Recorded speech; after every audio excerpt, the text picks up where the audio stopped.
ओष्ट्रासन। ओष्ट्र का अर्थ है ऊंट। इस आसन की अंतिम स्थिति में शरीर की आकृति एक ऊंट के कुबड़ जैसी होती है। सावधानी, जो लोग पेट में चोट, गठिया और चक्कर से पीड़ित हैं, उन्हें इस आसन का अभ्यास नहीं करना चाहिए। प्रारंभिक स्थिति, विश्रामदायक स्थिति। अपने मेरुदंड को सीधा रखिए, दोनों पैरों को सामने की ओर फैलाकर रखिए। हाथों को शरीर के पीछे जमीन पर रखिए। अपने शरीर को विश्राम दीजिए। ये विश्राम आसन है। अपने पैरों को एक साथ मिलाइए, अंगूठे एक दूसरे का स्पर्श करते हों।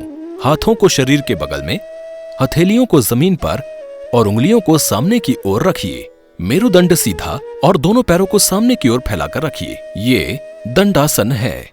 दाएं पैर को घुटने से मोड़िए और दाएं तलवे को दाएं नितंब के नीचे रखिए।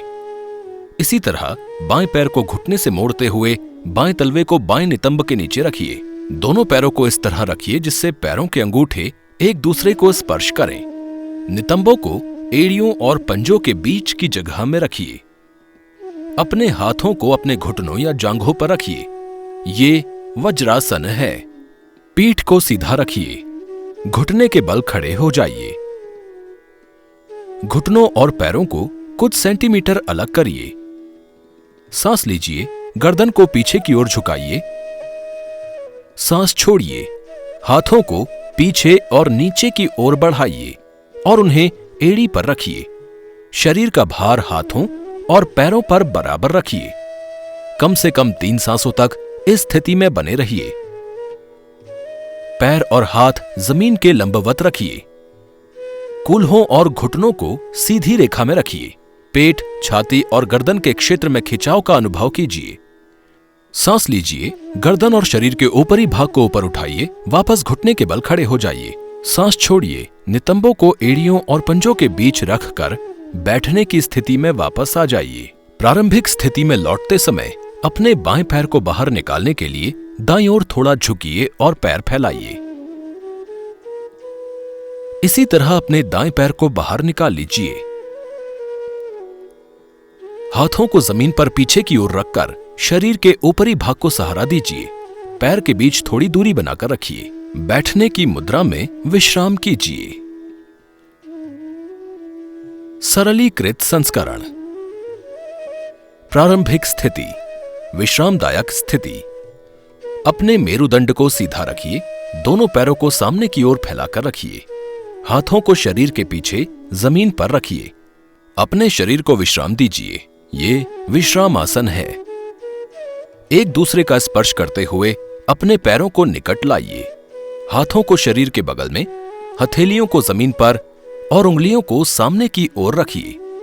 यह दंडासन है। दाएं पैर को घुटने से मोड़िए और दाएं तलवे को दाएं नितंब के नीचे रखिए। इसी तरह बाएं पैर को घुटने से मोड़ते हुए बाएं तलवे को बाएं नितंब के नीचे रखिए। दोनों पैरों को इस तरह रखिए जिससे पैरों के अंगूठे एक दूसरे को स्पर्श करें। नितंबों को एड़ियों और पंजों के बीच की जगह में रखिए। अपने हाथों को अपने घुटनों या जांघों पर रखिए। ये वज्रासन है। पीठ को सीधा रखिए। घुटने के बल खड़े हो जाइए। घुटनों और पैरों को कुछ सेंटीमीटर अलग रखिए। पैरों की उंगलियों को अंदर की ओर मोड़िए ताकि पैर जमीन की सीध में हों। सांस लीजिए, गर्दन को पीछे की ओर झुकाइए। सांस छोड़िए, हाथों को पीछे की ओर ले जाइए और एड़ियों को पकड़िए। कम से कम 3 सांसों के लिए इस अंतिम स्थिति को बनाए रखिए। कूल्हों और घुटने को सीधी रेखा में रखिए।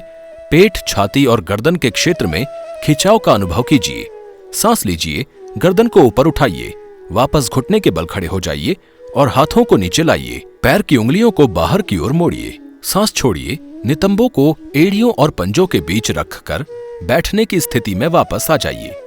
प्रारंभिक स्थिति में लौटते समय अपने बाएं पैर को बाहर निकालने के लिए दाईं ओर थोड़ा झुकिए और पैर फैलाइए। इसी तरह अपने दाएं पैर को बाहर निकाल लीजिए। हाथों को जमीन पर पीछे की ओर रखकर शरीर के ऊपरी भाग को सहारा दीजिए। पैर के बीच थोड़ी दूरी बनाकर रखिए। बैठने की मुद्रा में विश्राम कीजिए। अभ्यास का कार्य।